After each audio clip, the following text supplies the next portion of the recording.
President অনেক ধনী ছিলেন, কিন্তু তিনি বিয়ের জন্য কোনো মেয়ে খুঁজে পাচ্ছিলেন না। তার দাদি এতে এতটাই রেগে গেলেন যে তাকে বিছানা সহ বাড়ি থেকে বের করে দিলেন। কাউকে কিছু বোঝার সুযোগ না দিয়েই পরবর্তী মুহূর্তে তার মুখে টুথব্রাশ গুজে দেওয়া হলো। একজন গৃহকর্মী তার দেখাশোনা করছিলেন। এরপর দাদি ভিডিও কল করলেন। দাদি হুমকি দিলেন যে সে যদি বিয়ে না করে তবে তাকে আর কখনোই বাড়িতে ঢুকতে দেওয়া হবে না।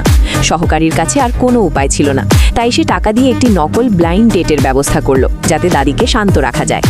কিন্তু সহকারী ফোন ধরতেই প্রেসিডেন্টের হুইল চেয়ার ঢালু পথ দিয়ে নিচে গড়িয়ে যেতে শুরু করলো। আরে থামো থামো, আমার জন্য অপেক্ষা করো। হুইল চেয়ারটি যখন প্রায় গর্তে পড়ে যাচ্ছিল তখনই একটি মেয়ে তা দেখে ফেলল। সে কিছু না ভেবেই দৌড়ে গিয়ে হুইল চেয়ারটি ধরে ফেলল। হুইল চেয়ারটি তাদের দুজনকে নিয়ে একটু চক্কর খেলল, কিন্তু মেয়েটি কোনো মতে সামলে নিল। প্রেসিডেন্টের প্রাণ বেঁচে গেল। ঠিক সেই মুহূর্তে সহকারী দৌড়ে এলো, কিন্তু সে গাড়ি থামাতে পারল না। এই হুড়োহুড়ির মধ্যে প্রেসিডেন্ট আর মেয়েটির প্রথম চুমু হয়ে গেল। মেয়েটি যখন বুঝতে পারল যে তার 20 বছর ধরে আগলে রাখা প্রথম চুমু হাতছাড়া হয়ে গেছে, তখন সে প্রেসিডেন্টকে টিউব লাইট ভেবে সবার সামনে বকাঝকা শুরু করলো।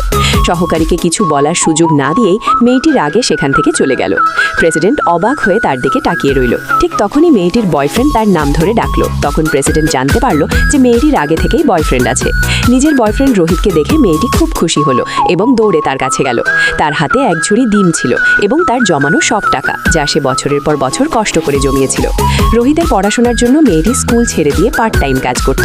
তারা ঠিক করেছিল যে গ্র্যাজুয়েশনের পর বিয়ে করবে। এবার মেয়েটি রোহিতকে বিয়ের প্রস্তাব দিতে এসেছিল। রোহিত, চলো বিয়ে করে ফেলি। মেয়েটি এত তাড়াতাড়ি বিয়ে করতে চাইছিল কারণ 3 দিন আগে তার মা গ্রামের প্রধানের ছেলের সাথে তার বিয়ে ঠিক করছিল।